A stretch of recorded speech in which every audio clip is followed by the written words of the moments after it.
Oke, assalamualaikum teman-teman. Kali ini saya akan membahas bagaimana persiapan untuk kitan ya.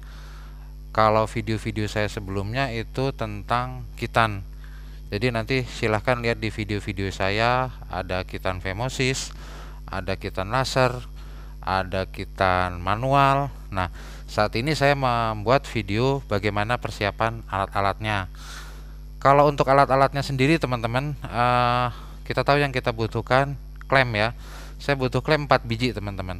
Klem 4 biji. Klem pertama itu ukurannya yang kira-kira 15 cm ya, 15 cm yang ujungnya kecil teman-teman.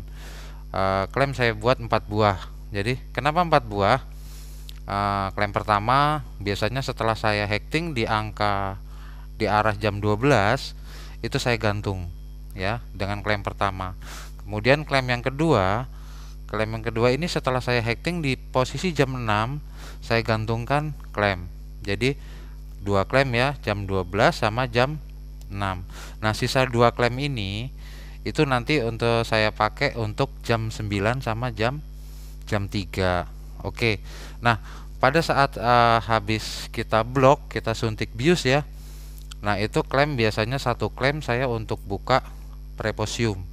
Karena pada saat buka preposium itu kan susah ya. Jadi saya jepit klem di angka 12 arah jam 12 seperti video saya ya. Kemudian klem satunya saya jepitkan di jam 6. Jam 6 saya pegang dengan satu jari ya. Jari telunjuk dan jari tengah saya pegang klem, kemudian jari ibu jari dan jari manis saya pegang klem. Ini kita jepit. Terus klem ketiga saya untuk buka preposium. Oke, itu 3 klem ya. Nah, selanjutnya yang saya perlukan, jadi saya hanya butuh 4 klem ya. Pada saat proses pertama pada untuk membuka preposium, klem pertama untuk menjepit di arah jam 12, arah jam 6, klem yang ketiga untuk membuka preposium. Klem yang selanjutnya kenapa 4? Nanti saya jadikan sebagai tali kendali di 4 sisi. Jam 12, jam 6, jam 9 dan jam 3. Oke. Nah, untuk selanjutnya yaitu gunting kecil.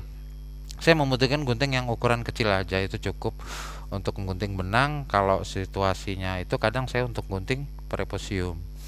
Terus untuk pincet chirurgis teman-teman, chirurgis usahakan yang ujungnya runcing ya, ujungnya runcing. Jadi pada saat kita pegang preposium itu enak. Banyak yang klem-klem yang ujungnya itu chirurgis memang, tapi ujungnya itu besar. Jadi pada saat untuk megang preposium kelihatannya agak nggak pas ya. Nah, selain itu jelas kita perlu nail holder ya, needle holder. Kalau bahasanya kan needle holder, pemegang jarum. Kita sering sebut nail powder lah ya. Nail powder yang standar aja, yang sedang, yang kecil ya. Itu nail powdernya. Kemudian untuk benangnya teman-teman, saya biasa pakai benang kromik, catgut kromik ya. Catgut kromik saya pakai ukuran yang 40. 40 dia agak lebih halus. Agak lebih halus karena kalau dipakai, saya pernah coba ukuran 30 teman-teman, atau itu dia kaku. Jadi pada saat kita hekting untuk preposium, kasihan.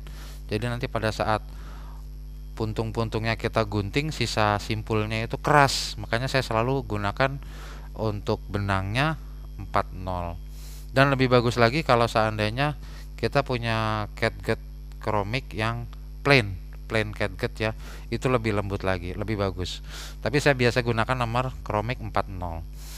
Ada juga yang produk-produk langsung sasetan teman-teman. Teman-teman bisa cari, itu satu saset sudah ada jarumnya.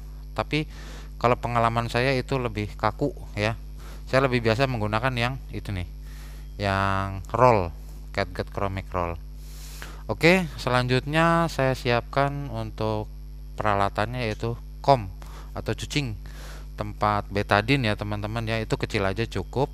Kemudian kasak lah secukupnya, kasak sama betadin karena tidak perlu banyak perdarahan ya. Betadin untuk desinfektan. Nah, pada saat selesai sirkum, saya biasanya lebih menggunakan salep atau krim. Kenapa saya lebih suka menggunakan salep atau krim? Karena lukanya yang saya pakai adalah luka bakar. Jadi istilah cutter ya, kalau bahasa awamnya laser, itu kan lukanya luka bakar. Makanya lebih bagus untuk luka bakar itu krim atau salep. Untuk selanjutnya, kalau kasa hanya untuk membersihkan perdarahan, dan ciri khas pada kitan saya, setelah dikitan saya tidak menggunakan perban. Jadi setelah luka di hekting pada jam 6, jam 12, jam 9, jam 3, saya biarkan gitu aja. Kenapa? Saya punya satu alasan. Kalau seandainya si penis sudah dikitan, kita balutkan kasa, biasanya kena air kencing justru kasanya itu basah. Jadi justru dia kontak basah oleh air kencing. Jadi saya biarkan terbuka, yang penting dia terjaga tetap bersih. Oke, itu aja dari saya. Oh iya, untuk coaternya saya menggunakan coater yang besar teman-teman. Produk dari Corona ada. Jadi teman-teman ada banyak coater-coater yang produk-produk yang sudah manual yang lebih bagus. Itu aja dari saya, persiapan bagaimana alat-alat kitan. Nggak perlu banyak, simple, ringkes. Dan saya sudah buat banyak video-video. Nanti teman-teman boleh cek, kunjungi channel saya. Di situ saya sudah buat satu playlist.